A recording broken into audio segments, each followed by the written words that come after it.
Hey everyone, I hope you're having a wonderful day and welcome back to my channel, 我是卡娜.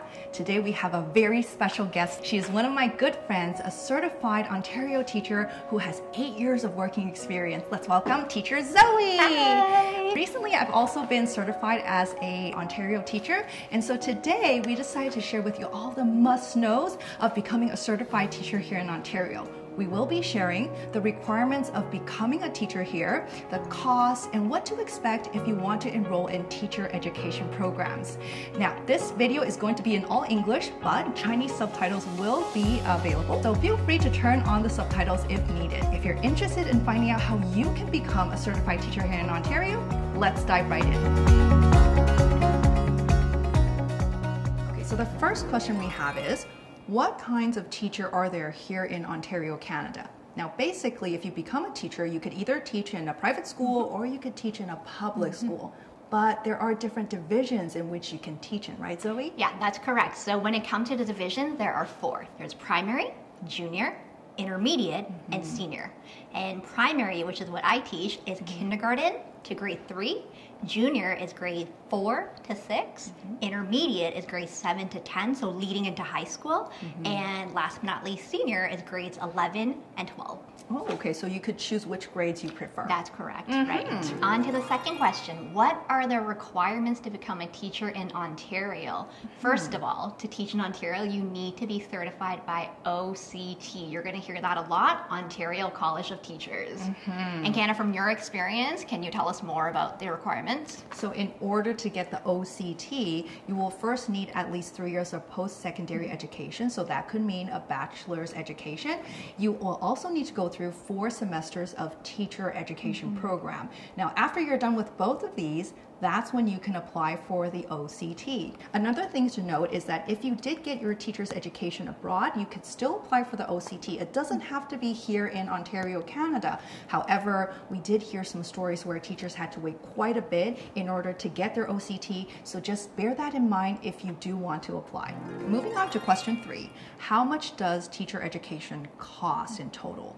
Yes, so there are a few options if you are considering Teachers College. You could do a concurrent program or apply to go to Teachers College after you finish your degree. So the concurrent program, which is what I did, you do it at the same time as your bachelor's degree. So you're getting your bachelor's and you're getting your Bachelor of Education at the same time.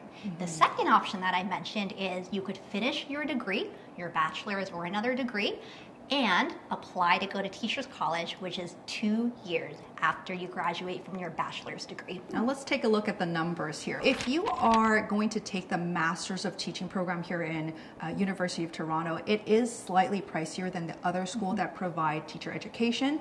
So if you are a full-time domestic student, it would cost you around $12,000 per year. So that for the whole program, it would cost you around $24,000-ish. But if you are an international student, then it's $44,000 per year. So there's quite a big difference. So that would be $88,000 for the whole teaching education program. Worth it though.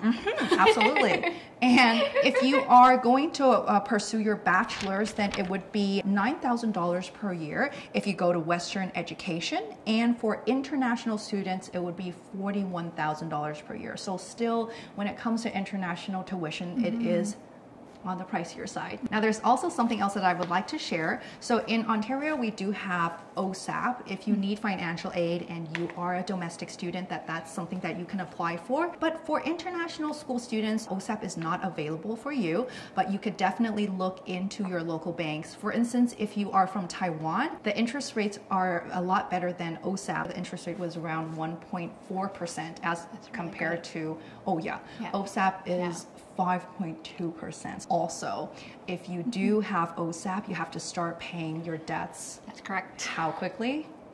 Right away, pretty much. Right away. No, it's actually 6 months, but yeah, it feels like right away. Yeah. Whereas, did you know that in Taiwanese banks, they give grace periods for up to really 3 years? That's really nice. You know, it could be a big relief. But anyways, if you do need any financial assistance, do remember that you will have that option, and please do contact your local bank for further information. All right, now that we've covered the tuition for the Teachers College, let's take a look at how much it would cost to live in Toronto. If you wanted to share an apartment, like a little room in an apartment, you would probably need to pay $800 to $1,500. If you want to rent your own studio, it's just like a little like space that has all-inclusive living space, then it would be around $1,800 or more.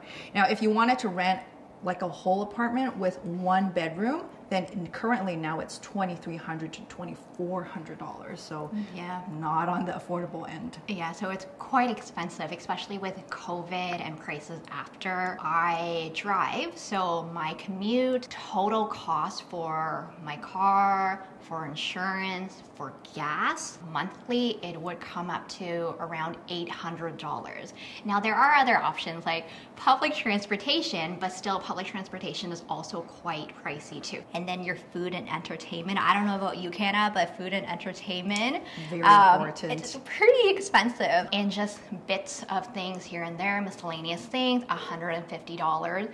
So in total, you are looking at $1,650 to $3,800 per month. So annually, you could get up to $84,000 a year. Question number 5. What will I learn in Teachers College? I thought it was pretty useful for me. When I moved here is when I realized that, wow, classroom culture can be really, really different. So one of the things that I do remember is fundamentals, like how do you navigate the curriculum? How do you do unit plans, strategies for classroom management, which can be very different compared to a Taiwanese classroom? How do you do level reading with your kids? How do you introduce tough topics like racism, indigenous identities? These were some topics that were really foreign to me. Another thing that was really important was also how do you assist English language learners. Now, if you come to Canada, you'll notice that in your classroom, you actually have kids from all different types of culture, and it's so important that you are aware of how you can accommodate and differentiate. What about you, Zoe? So for me, it was a lot to do with the theory of teaching. So I remember learning about a lot of different types of pedagogy, educational philosophers like Maria Montessori, and really developing myself as a teacher and also as a lifelong learner. So now that we're done with sharing with you what we learned at Teachers College, let's take a look at what exactly is the Practicum. So the Practicum is basically like internship for teachers. Now you will get 2 chances to participate in a Practicum where you will be assigned to a school and work with an associate teacher. For the first year, you will get a 4-week internship, mostly to observe how the teacher manages her class or his class, and then you'll get some time to actually teach within that class. For the second year, you'll get 6 weeks and you'll have less observation time and more time to actually engage with the classroom. And that is actually a very important experience for teacher candidates. Yeah, I totally agree. The Practicum is such an important part of the Teachers College education because I remember when I did my Practicum, it was a lot of hands-on experience. So you learn how to manage a classroom with your associate teacher or mentor teacher. You learn how to lesson plan. You learn how to assess your students' work. You learn how to get up in front of the class and teach. At the end of the year, you get evaluated. They provide you with feedback. Also, a reference. That is very important. I also remember them reminding us that if you can get the principal to watch you teach, it would be a big plus as well. And I also want to add that the collaboration is so great when you're a student teacher because chances are you're at the school with 1 or more student teachers. So it's a really great like collaborative community where you can learn from one another. Question number 7. Now that you're done with Teachers College, you're ready to be employed. How quickly will you get employed, and what is the job market like right now? So let me explain the route of becoming a teacher. Pretty much when you graduate, you have to apply to be a supply teacher first. So you supply teach for a few months to a few years, and then you can apply to be a long-term occasional teacher. So there's 2 types of supply teacher. Exactly. So there's a supply teacher and then there's a long-term supply teacher. So your long-term supply teaching roles are more like they could go from a few weeks where you're in the same classroom or the same role to a full year or even longer. Okay, full year. Yes. After that, you then apply for permanent teaching roles. Now, that's how I did it when I graduated, but I know recently things have changed. Now, seniority is not an issue anymore. So that means that if you're a supply teacher, if you're a long-term occasional teacher, you can apply to be a permanent teacher. Now moving on to question 8, which is a question I think a lot of people would be interested in. How much do teachers make in Ontario? What are the benefits and what does pension look like?